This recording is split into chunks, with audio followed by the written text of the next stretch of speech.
Well, hello everybody, and welcome to another digital download. It's Friday. It's 2:00. Well, it's 2:00 somewhere in the world, and it's the digital download again. The digital download, which is Rob, the longest running weekly business talk show on LinkedIn Live. Indeed. And we have such fun with this, don't we? So we were going to have a guest this week, but unfortunately the guest has had an emergency and they're not able to come, which means that you've got us, which is a win or a lose depending on your frame of reference. But it gives us an opportunity to talk about some things that we've seen this week, some things that we've learned this week, what's delighting us and horrifying us over the course of the last 7 days. And has anybody had any pivotal things that they found, anything that they've seen in the news that they've thought, wow, well, that certainly challenges my thinking? Or has anyone had that light bulb moment about something where they've just thought, I've been doing it wrong all this time, and now all of a sudden I see the light. Hi. Oh, I think Mohammed might be on the wrong live stream. If he's looking to inspiring people. Welcome, lovely to have you here, and hello to Robert as well. Hi, Robert. Let's make it all about Jensen. That's a good idea. That's a good idea. So Jensen, what's your favourite crisps, Jensen? Oh, well, I don't eat crisps, so yeah, a bit of a. So what's your favourite odd protein? One there. Protein. Well, my favourite protein. It depends. It depends how much money you would like to spend. Kind of high end, you're going for chicken. Protein shakes. But yeah, chicken best protein meat wise. Yeah. What about yourself? And it's steak. I was gonna say I'm more of a pork fan myself. Okay. Because I'm sure this is what everybody tuned in to hear today. Yeah. We as Robert said, we're going to make it all about Jensen. So protein, chicken. Protein. I mean, unless they bring out protein crisps, then I may be swayed. But until the day happens, crisps are a no-go for me. What about chocolate? Did you know dark chocolate? Well, certainly this bar anyway has 9.5 grams of protein in it. wow! So all How many sugar? All of a sudden, chocolate has become a health food. John like Bloomfield says dairy milk for the win. Dairy milk for the win.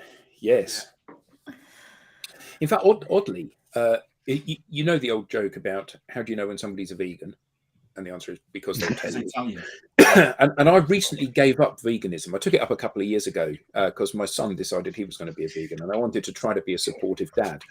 And to be honest with you, it was the most grim 2 years of my entire life. So now my son has come back. In fact, Tim, I mean, you've got to love Tim.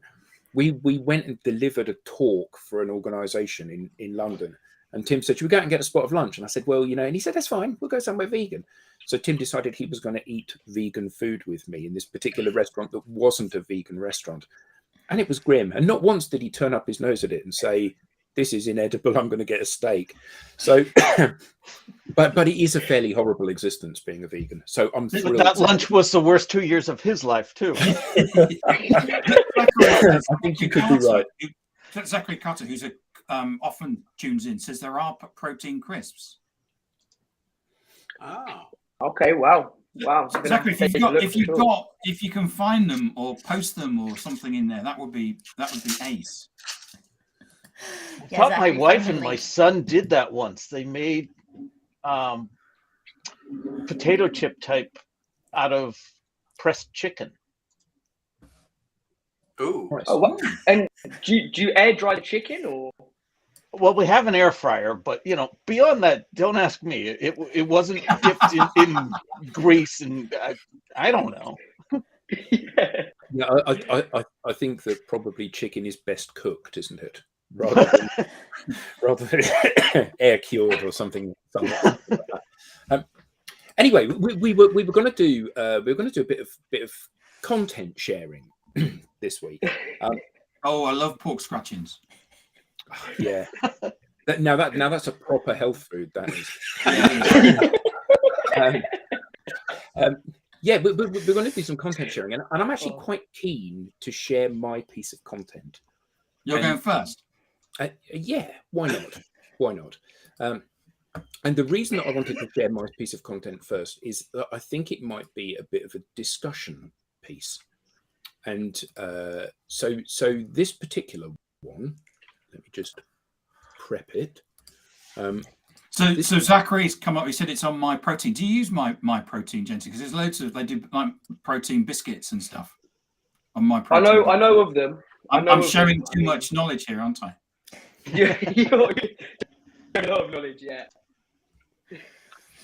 So this was a piece of content that I wanted to share. Now, for those of you, I mean, everyone in the UK knows who Stephen Bartlett is. For those of you further afield, maybe you don't know who Stephen Bartlett is. He's a 30-year-old, charismatic, charming, hugely successful businessman. He started a company called Social Chain, which was like a social media marketing agency. And he sold that, having pocketed the best part of £100 million. He now resides a lot of his time on Dragon's Den. Which is Shark Tank for people in the US. Yeah, thank you. And he's an interesting chap because he sort of polarizes opinion. People generally are not ambivalent or centre about him. They either love him or hate him. Some people find him intensely annoying.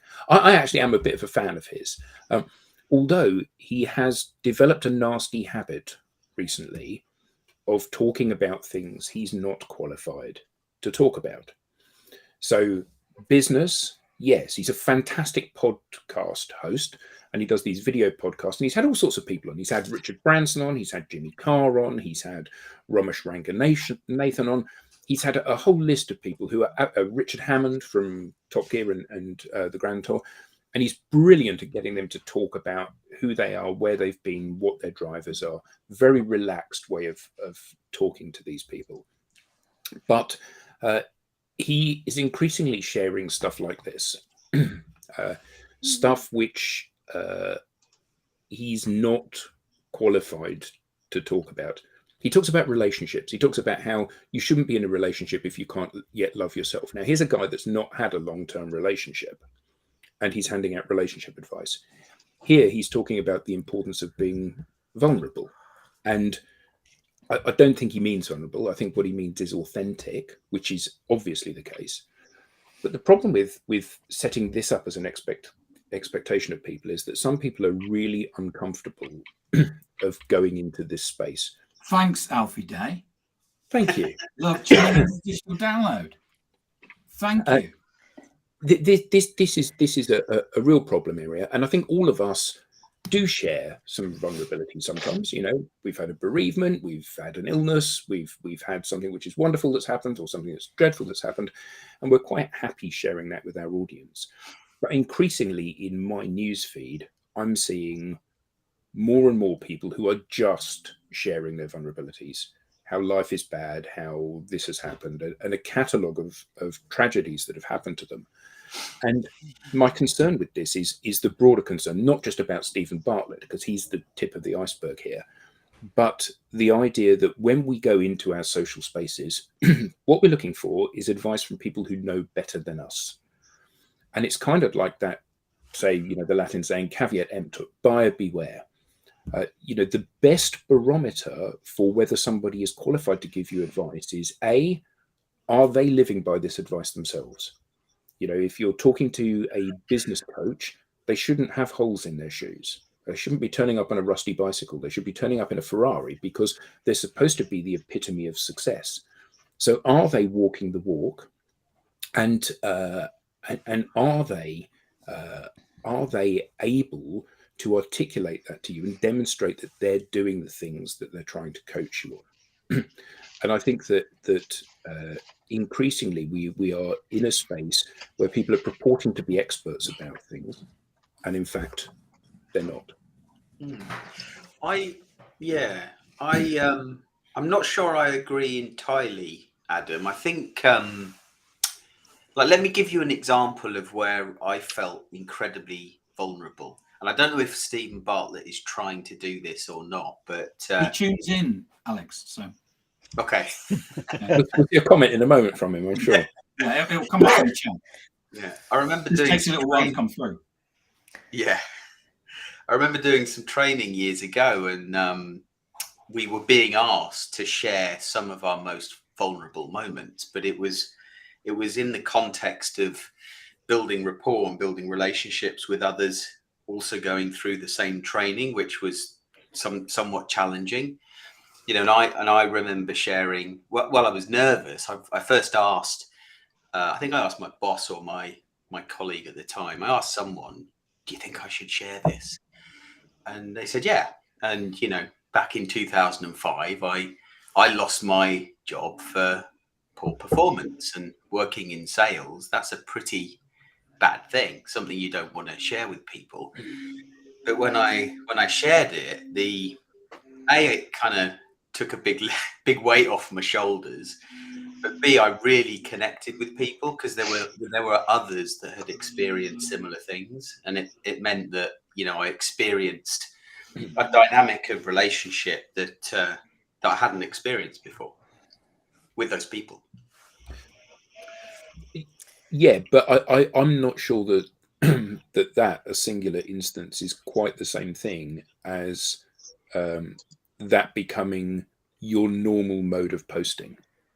Right, of course, yeah. You know, so you know what we're buying into with you as an individual is this whole host of skills, experience, personality traits, honesty, kindness, all of those things, and this is one tiny little dot in this enormously long journey of skills. And whilst, you know, that's as good a metaphor as any, whilst you share that and you say this was a dreadful thing to have done and it was a real wake-up call for me, and I can empathize with that, and I can say, yeah, I'm really sorry to hear that, Alex. You know, like if every time you open your mouth it's yet another catastrophe, the problem is that sets an expectation that you're somebody around whom catastrophe huddles, and that's not healthy, whether or not you're on the same team as me, or I'm thinking of hiring you, or even if you're going to become a client of mine. You know, it sounds like a recipe for disaster to me. Well, and I have many thoughts on the subject of vulnerability, because I'm with you, Adam, in that being vulnerable is like one perspective of the human experience. So if we're actually, what attracts people to people is authenticity, we're not in a state of vulnerability 100% of the time. So then to try to be in a state of vulnerability 100% of the time is actually inauthentic, because it's not aligned with the human experience. So it's actually not possible to be vulnerable 100% of the time. And then if you are, then you're not. Does that make sense? It's not real then. I remember having a conversation a while ago with a friend who actually is a vulnerability coach, and he goes in and he coaches leaders how to be more vulnerable. And I think that is something that is helpful, because if you also don't have vulnerability as part of the human experience, then you're not being fully authentic as well. So incorporating that is important. But we were having this conversation. He was like, yeah, I want to do this like vulnerability minute every day, like on social media. And I'm going to do it at 10 o'clock every day. And I was like, how do you know you're going to be vulnerable at 10 o'clock every day? Right? Because you can't, right? Like that's not the thing. Down. I'm going to be vulnerable. Yeah, right. That's not how vulnerability works. So then you're faking it. And then is it really vulnerability? So I think the overarching thing to me is that being vulnerable is, like in Alex's example, that's a great time to practice being vulnerable, to share things. Sometimes there's things you'll want to share. I did this post once with my like head down on the desk because I was having a really rough day and people loved it, right? But I don't, for those of you who follow my content, I don't post content like that every day. right? That was real because it was real that day. And that's also what makes it vulnerable. So I think it's that coming back to like, what is authentic for you? And is vulnerability part of your authentic expression? Good, but it's not your full authentic expression. I don't think it's about vulnerability per se.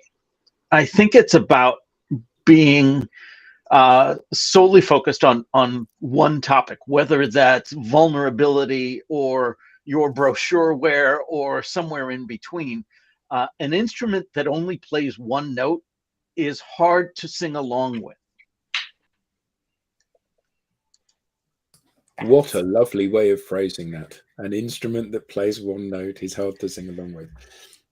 Yeah, I completely agree. And actually, my point was not an anti-Stephen Bartlett post, but increasingly his content, which could be hugely valuable. He's an incredibly inspirational, can be an incredibly inspirational person. But a lot of what he shares is stuff which is about being vulnerable, removing toxicity from your environment. And actually, I think that lots of that in an ideal world and in moderation is good. But actually, we can't all be in a perfect place all of the time. But in contrast to that, which was quite a miserable post, Tim had a really upbeat post, didn't you, Tim? Hey, Yes. Before we move on to that, can we look at Max comment about disagreeing with the expert-only advice sentiment? By all means. Let's see. Because I think there is expert advice, and then I think there's being human. And like, I have knowledge about relationships because I have been in good relationships. I have been in bad relationships. I don't know, like, in relationships, who knows all the things? In being a human, who knows all the things? But when you share something that another person has experienced, there's a connection point. And so I think there's opportunities for connection points in content that aren't related to being an expert. But when you're trying to find help, like if I was trying to find a relationship coach, then yeah, I would want them to be coaching with some knowledge. And I probably wouldn't want, but like, even for me, right? When you said Ferrari, I'm like, I don't know that I want a business coach with a Ferrari. Mercedes maybe, but like Ferrari is a little too showy for me. And I feel like my personal brand is not showy. So I think there's, again, a balance between like, this is what I know. Rob said a couple of weeks ago in one of the digital downloads, it's about what you know or who you know. It's who knows what you know, right? And there's a lot of reasons why someone would choose you as a coach or service provider that is personal, and it's based on your personal expertise instead of professional expertise. Yeah, well, I think Mac's comment is really on point. It's simultaneously bullseye and completely missing the target as far as I'm concerned. Because yes, using an example that helps to illustrate a point that helps move somebody forward is exactly what you're trying to do. The problem is that that's based on the supposition that all advice that you see on LinkedIn, let's say, is good advice. And that's the point. You know, the point is that advice is 10 a penny. You know, we absolutely know and have data to support that if you behave this way in social, this will be the way that you get traction.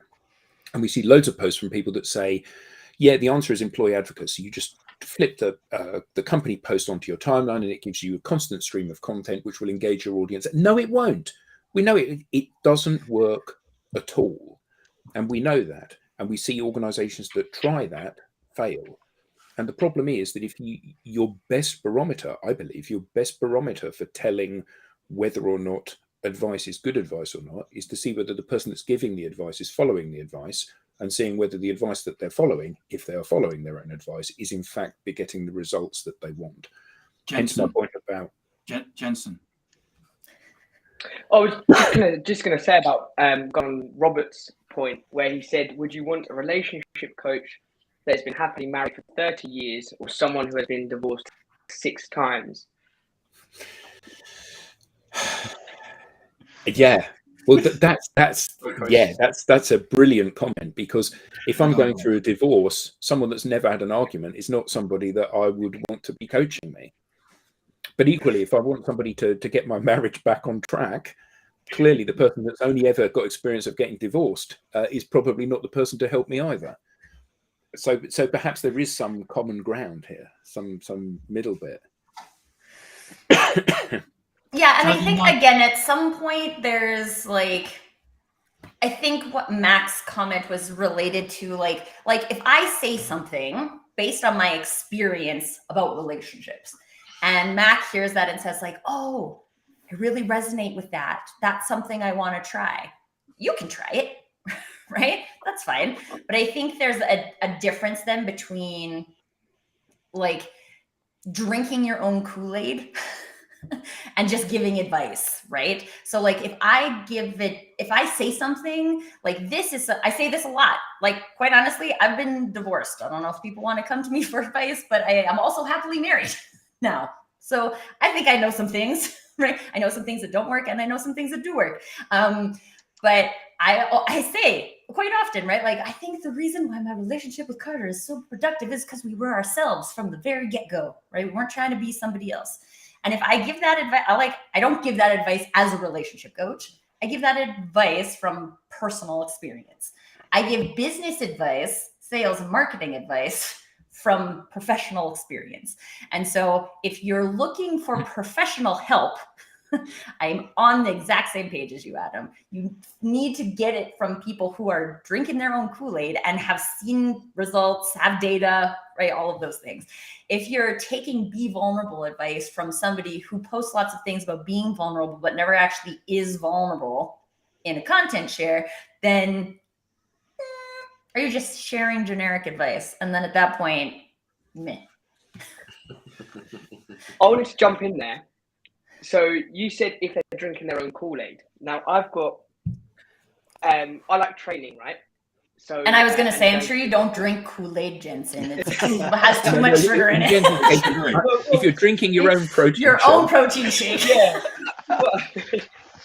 So if people would like to get slim, right?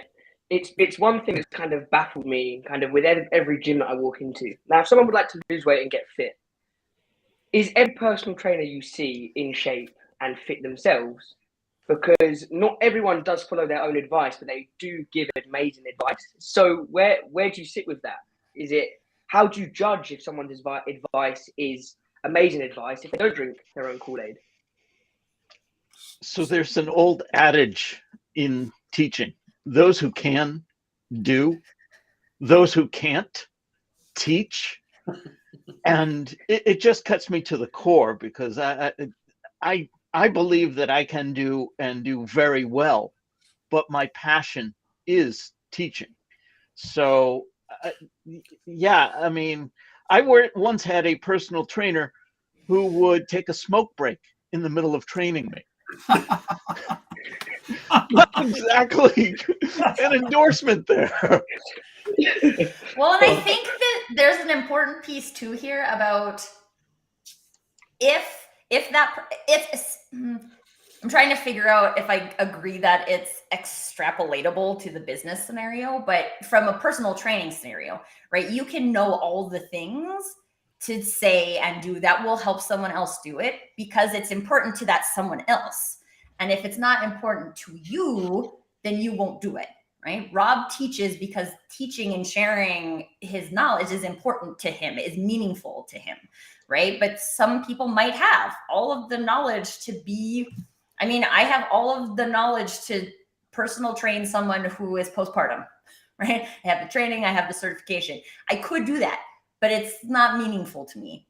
So I don't, right? And so I think we talked about this in the family business episode, I think, is when like things are meaningful to you, it feels easy to do them, right? And when you do them as a job, then it feels easier to do that.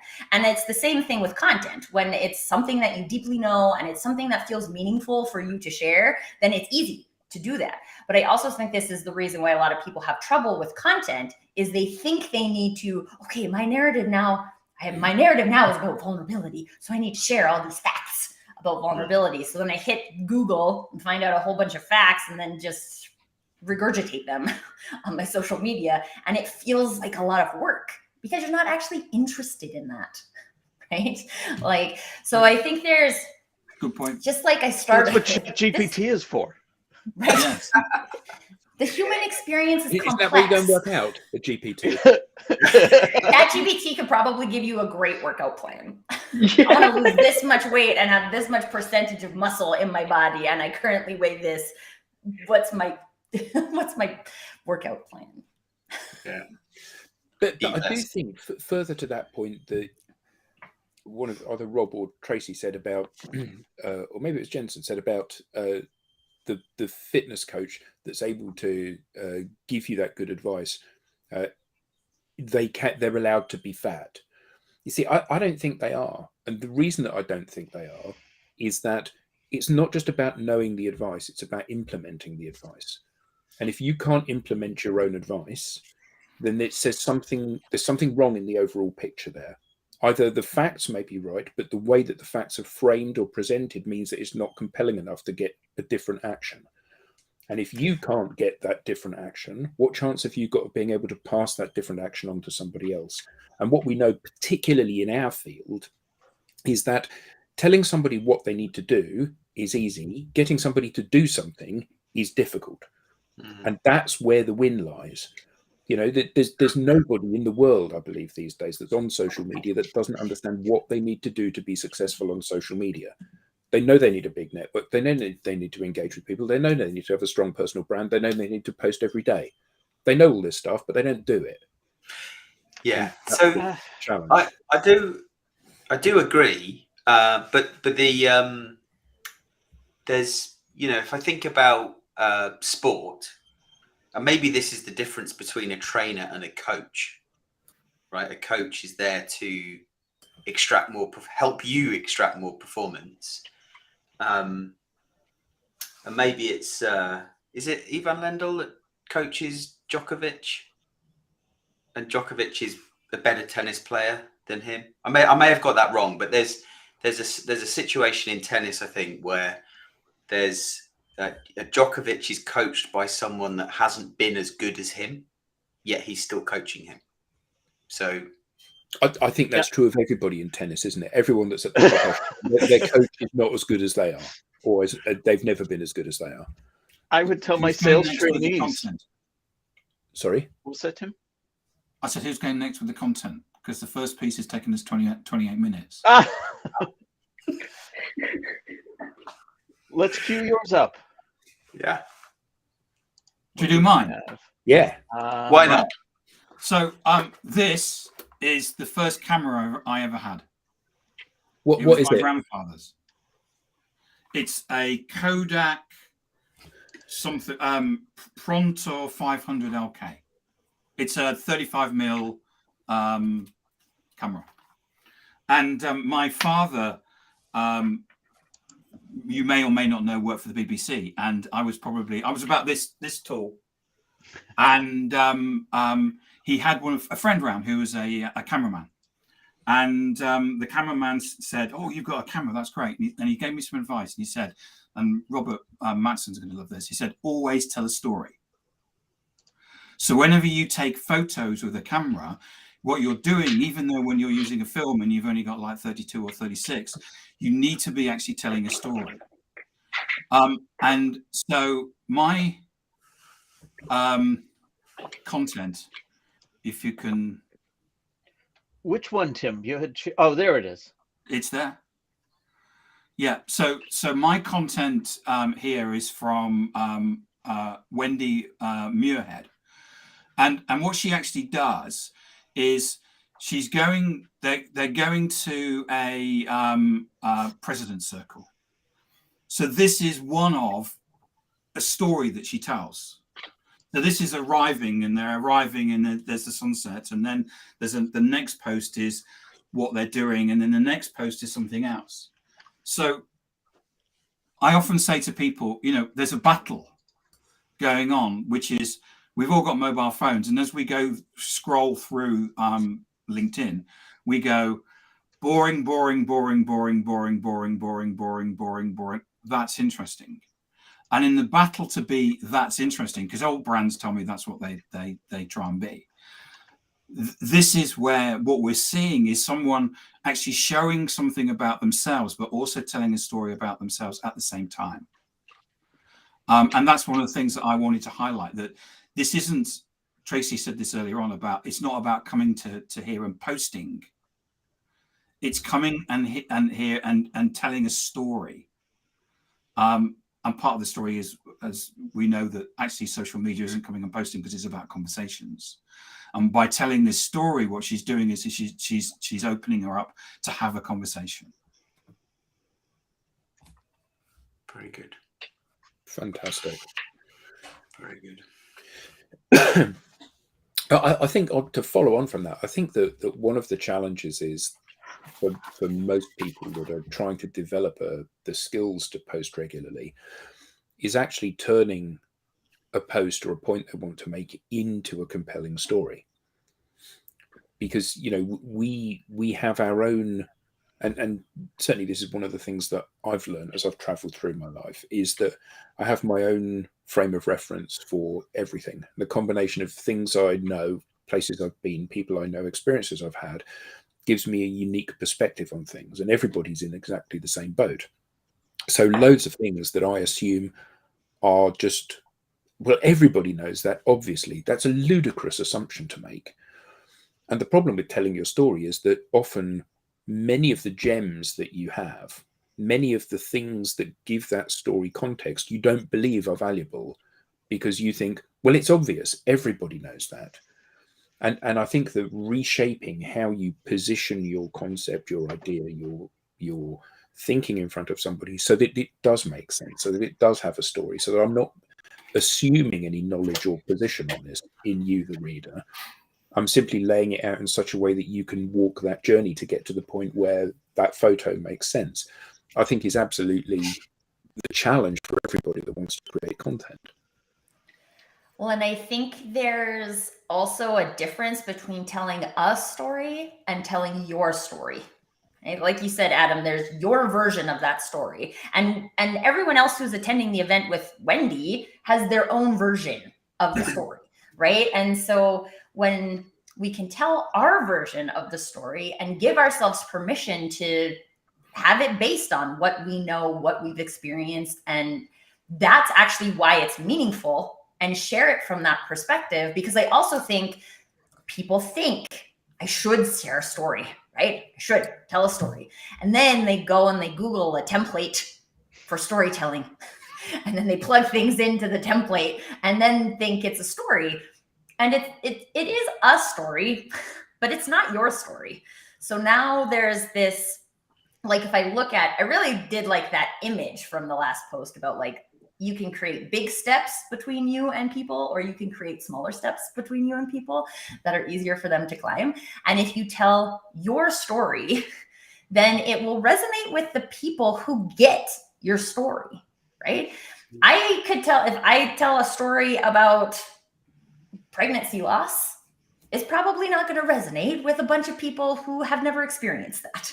And that's fine, because that's not why I'm telling the story. I'm telling the story to resonate with people who have experienced that same thing, right? So even in Wendy's image, right, it might seem simple, but for me, I love the like tricky light in photos, right? Where you get like a light phenomenon and you're like, oh, how did that even happen, right? So that's attractive to me. And then I'll read the post. Is that attractive to everyone? No, but it works because it resonates with her, and she shares it because it resonates with her, and it resonates with certain people because they're similar type of people, not just because it's a story.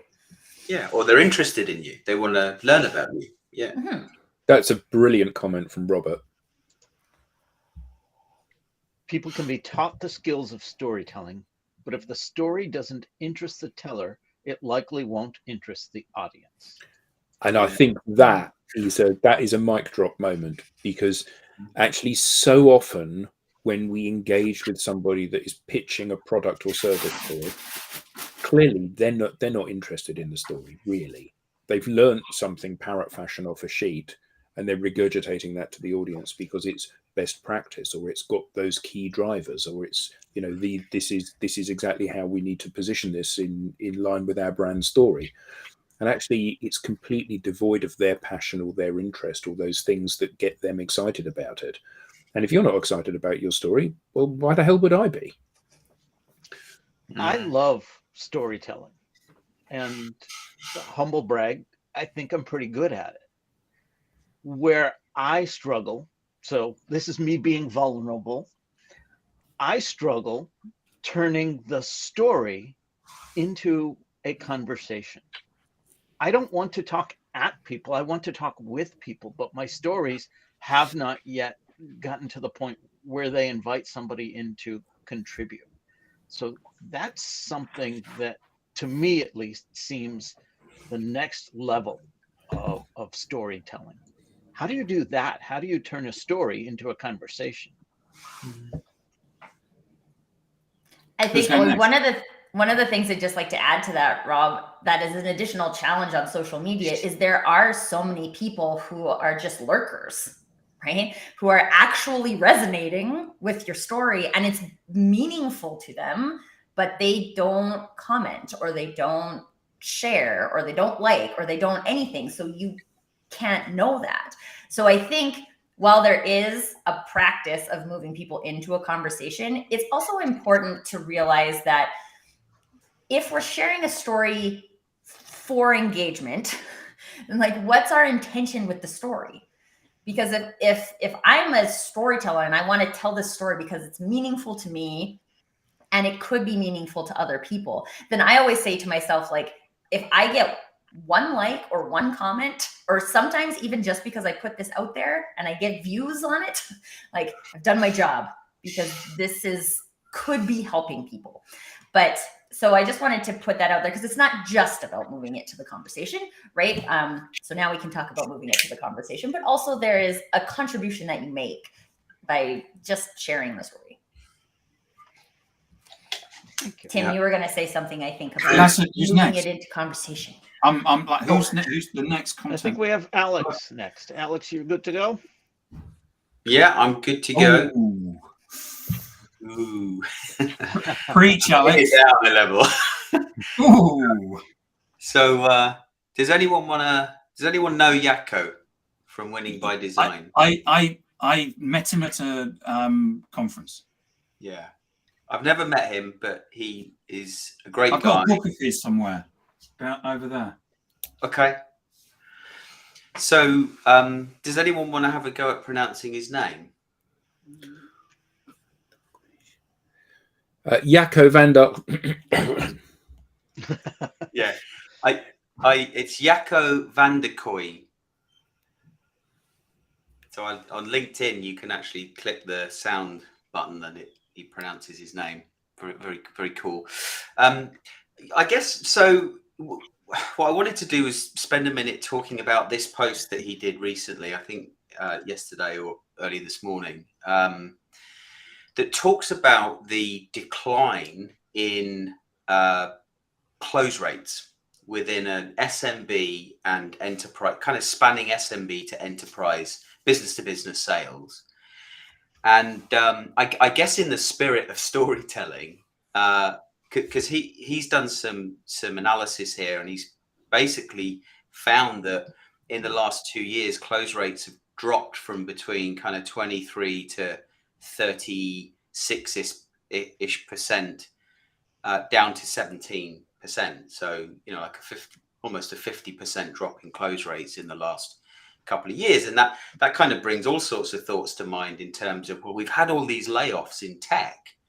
We've got this growing problem within our industry that is quite catastrophic, really, when you think about how many people have been affected. But if I kind of cast my mind back 13 years, I think it was Brent Adamson and Matt Dixon that highlighted initially through a load of researching, business to business, buyers, that the buyers were kind of taking their purchase decision of software and solutions almost 60% of the way through purchase process before they reach out to a supplier. And if you fast forward to today, tongue twister, it's closer to 90%. So this problem has been happening for years. It's not brand new, yet it feels like we're in the eye of a storm right now, and it's only going to get worse. And so it kind of talks to some of the things we've touched on today, and you were talking about earlier, Adam, in terms of being more authentic, being ourselves on social. And I think we've lost track of the importance of that and using that as a way to build relationships. And we have a situation now whereby salespeople have been selling to buyers for so many years. We kind of created our own problem for ourselves as sellers, because buyers don't want to be sold to, therefore they're not buying. Couple that with the economic crisis, decisions aren't actually being kind of made, purchase decisions aren't being made, and we find ourselves in this situation. Businesses are struggling. Yeah, I think that there's an overarching business issue here. So when you first got into Martech and software sales, Alex, you know the Martech chart that's got all of the little logos on it? Yeah, Scott Brinker. How many logos were there on the chart when you went into this industry? Yeah, a handful. I don't think it existed when I first got into the industry. So how many are there today? 10,000. 10,000. Yeah, more. Okay. Yeah. So let's assume 10 years ago there were 4,000, and today there are 10,000. Now the economy has grown, the number of businesses has grown, but the number of businesses hasn't grown by 2.5-fold. The number of businesses might have increased by 50%. So if the number of businesses that there are in existence has increased by 50%, the number of buyers has increased by 50%, but the number of businesses selling into that has almost tripled.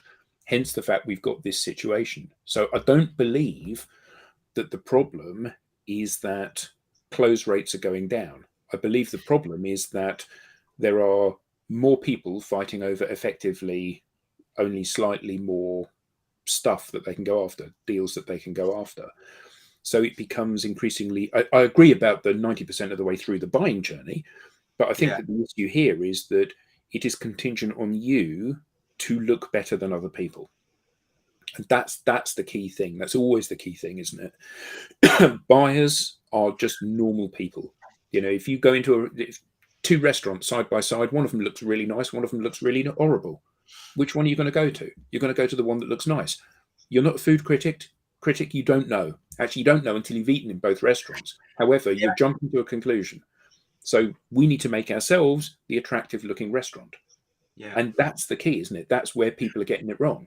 And the fact that there's now an average 17.5% close rate actually doesn't matter, as long as you're getting 100% close rate. And it's the other people's problem then. And I do think that this is simultaneously a problem and an opportunity. Yeah, agreed. And I do think, you're right. Obviously, it's about making ourselves look as attractive as possible, so our potential customers walk towards us. But there is this, and Jacco kind of references it in his post, Matt Dixon's Jolt Effect. 50% of deals are kind of stalling to the status quo, right? The decisions aren't being made, even if that organization looked the most attractive to get it, to get on the short list. But it's kind of falling down as that purchase decision kind of goes around other stakeholders for support. And I guess part of that again is looking, making sure you look most attractive, most credible to those stakeholders.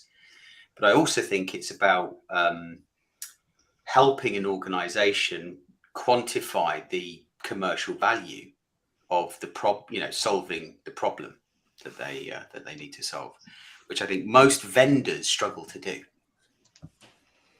Can I throw something else in here because I'm wondering what everybody thinks about, because over the last 10 years, there's been progressively more and more automation in the sales and marketing processes, which is theoretically taking people farther away from people. Is that a contributor to decreasing close rates? Well, along those same lines, that automation allows more to go into the pipeline. Right. I'm reminded of what my accounting professor once taught us about ratios or percentages. The problem with ratios is that they're made up of two numbers, either of which can be manipulated to get the result that you want. So if we're putting in too many opportunities that really aren't opportunities, but we're measured on pipeline as much as we're measured on close, well, then we're going to fill the pipeline with opportunities that really aren't opportunities. Right. Like if you're a quote unquote sales rep and you count every one of those in-mail messages that people delete as your like starting number, right? Then of course the close ratio is going to be lower because those aren't strategic. They're not targeted. So that would create a lower close number. And at any point in that funnel, as you're qualifying out, if you're qualifying out less because you need that pipeline to display that you're doing your job, then you're getting bogus data. And I think that there's an interesting thing to then be reviewed is like, what are my sales KPIs, right? Because I know like I've come from organizations where the KPI was 125 calls a week and closed business, right? But nobody was looking at what was happening in between was that we were actually bonusing people on making their 125 calls a week. But when they were doing that, we weren't closing any deals. So now we're incentivizing them to follow a protocol that doesn't end up with us making money. And so I think this is an important thing to investigate and not just say like, oh, global close rates are down, my close rates are down. I guess that's just how it is. I mean, this is an opportunity for you to look at your organization and see like, what am I encouraging people to do? Is that actually helpful? Could we as an organization still have a 34% close rate, even though the industry has 17, right? How can we? So I think it's an important thing to use the data as an investigatory opportunity instead of just saying, oh, global close rates are down. That must make like mine are down too. I guess I'm just the same as everybody else, so there's nothing for me to. No, you've nailed it there. That you use the data, the leading data, as a barometer for whether people are doing things that are going to get you hope to the end thing. So it's like you're one of my salespeople. The two things that I'm going to measure you on are the number of hours you spend in the office and the amount of stuff you sell. Well, no, you can't have it both ways. You're either paying for my time or you're paying for my output. So if I close $1 million deal on day 1 of January, well, I can take the rest of the year off because I've met my target. If you want me in the office 8 hours a day, 40 hours a week, well, I'll come in and I'll shuffle papers and play solitaire on my PC. Because actually, you can't ask people for both. You can only ask them for the important metric. The important metric is you need to sell this much stuff. Okay, so the other stuff is an indicator that, okay, the reason that you're not selling enough stuff is you haven't got enough stuff in pipeline. The reason you haven't got enough stuff in pipeline is because you're not doing enough of this, this, and this. And that's the bit that we need to help you with. But at the end of the day, it's all about the number, isn't it? I think Robert Mattson's comment really sums that up. People often think a process is good and measure metrics based on that process, but then never question the process or the preconceptions. Yeah. And I think that's just because it's easy. It's easy to like define a process and then follow the process, right? But at the end of the day, our job is to make money. And if we're doing a bunch of things, this is why I don't like the 8-hour workday thing either, because like if your concept is I'm going to pay people to sit in the office and do things for 8 hours a day, okay, but isn't the goal at the end of the day to like sell things? Even if you're one of those businesses that's like, we just want to impact people. Okay, well, you're not going to impact anybody by just like shuffling papers around for 8 hours a day, right? Well, our accountant and chairman says the problem with most businesses that they confuse fixed and variables. So people, their starting point is the fixed thing is that you're going to work 8 hours a day, 40 hours a week. Actually, what you should be saying is the fixed thing is the output, what you want to get, the sale.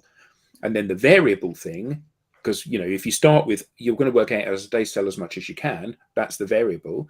Here's how much you need to sell. You have to do whatever it takes to get that output. Yeah. And when you put it that way around, you not only get surety of what the output is, but you potentially, if you become very efficient at doing stuff, you have to work a lot less hard to get there. Yeah, absolutely. And just to confirm, if we're going to say I'm super anything, I'm actually a super socialist. So let's be clear. Although I do believe in making money, right? Like businesses need to make money to pay the people. This is why we have all of these layoffs right now, right? And we're just saying, okay, we're not going to review. I wrote a different article about that. We're not going to review our sales and marketing efforts and spend. We're just going to lay off a bunch of people and hope that something different happens. Like this, hopium, not a thing. Whose content's this? This is mine. 8 minutes to go. Okay, we could go deep on this probably, mostly because I'm super opinionated, which is why I wrote an article about it. But I got an email earlier this week, Forbes email, and I signed up for Forbes email because I feel like they're reputable business information, although I've debunked a whole bunch of things that they've written. But they sent out a newsletter earlier this week talking about Typeform and their $65 million investment, right? So $65 million between like Lightspeed Ventures and Google and Microsoft and all these things going into this generative AI. And so I was like, oh, okay, there's so much generative AI, right? Like I need to learn more about this. And so I was reading it, and what I learned was that how it works is it takes your current brand input and then uses its intelligence to generate new brand output that is in alignment with the brand input you give it. So the number one thing that stood out for me. What could go wrong, Tracy? Right. This concept of garbage in, garbage out. Right. So like two big things that came up for me were just like, so I'm a branding specialist, right? What I know is that most people don't have clarity on their brand. If you're generating right now a whole bunch of content that is brochureware, even like white papers and things like that, this is just stuff. So now we're going to take stuff, we're going to output more stuff, even though that original stuff didn't create any engagement either. But now we're going to have the AI create the stuff that doesn't create any engagement. So anyway, I just wanted to bring that to the table because it made me like really furious because our problem isn't more content.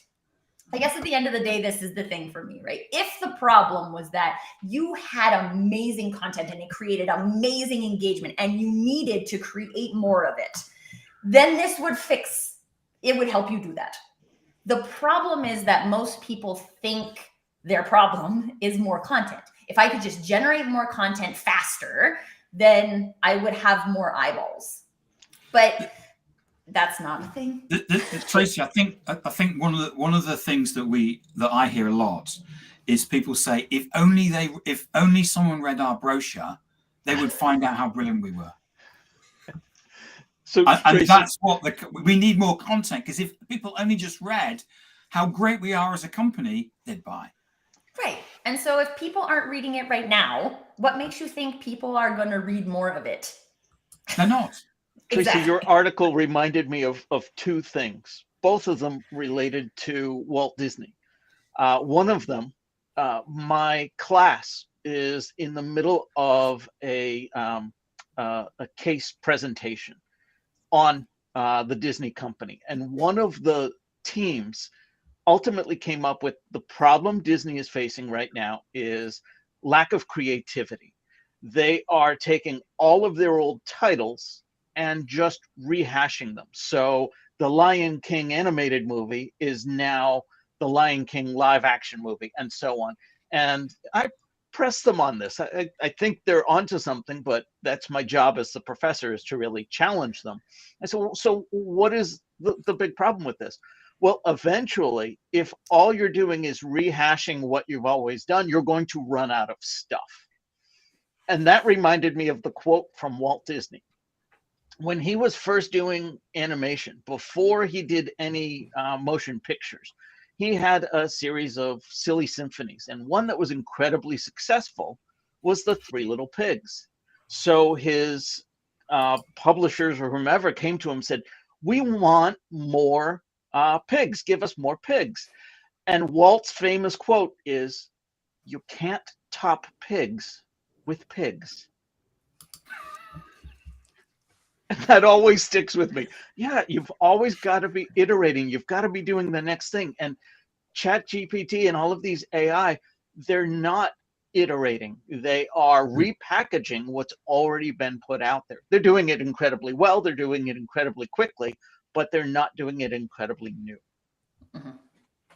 And there's like an evolutionary part of business that gets missed then, right? Like we're in a place where all these people are doing layoffs. Companies are getting smaller and smaller and smaller. They are moving towards going out of business. And that is a crux for evolution. Doing the same thing is not going to change your trajectory. You need to do something different. And so doing the same thing faster isn't going to fix your problem. And then my biggest concern is that when people see, all of these big players, they've made $65 million worth of investment in this business. It's got to be the next big thing. This is going to solve my problem. Again, we get lazy and don't ask ourselves, what is our problem? If my problem is that my current marketing content isn't generating any engagement, having more of that doesn't fix my problem. Yeah. Can we go to Alfie's question, please? Alfie asks, can I ask your guys' thoughts on call stats being used in an office to motivate the sales team? Ooh. I worked in a call center for a decade, and they even had one measure that was called every breath you take. And my pushback to them was, simply because you can measure something doesn't mean you should. I cannot act on every metric out there. And does it motivate me? Hell no. In fact, often it was demotivating. I even remember the average call time was supposed to be 2 minutes, 38 seconds. Well, when you take these metrics and you don't explain to the team very well what they are for or the why behind it, something is going to go awry. We had one sales rep, no bit of a lie, would be in the middle of a call, in the middle of a sales presentation, and hang up. I'm sorry, my calls have to be 2 minutes, 38 seconds, and we're at 2 minutes, 35. Boom. No sale was made, but she hit her number. But also, on the flip side, I've worked in a call center, and I got in trouble because my average call time was too long. Right, so I'm kind of chatty. Yeah, shocking, right? Too good with the customer. I don't know. I worked there for like 2.5 shifts. It was not for me, but like I wanted to have a conversation with people, and then I got in trouble. I actually had a really high close rate, and I got in trouble for it because my conversation was too long. And I was like, this is not the right place for me. This reminds me of a conversation I had yesterday. Someone was telling me, and I don't know if this is true. I need to ask Google or maybe ChatGPT. But Cambridge University start every lecture 5 past the hour. Do you know why? Any ideas why that might be? Because apparently years ago there was a five minute delay. You know, now we're kind of maritime and, you know, everything's aligned to the second.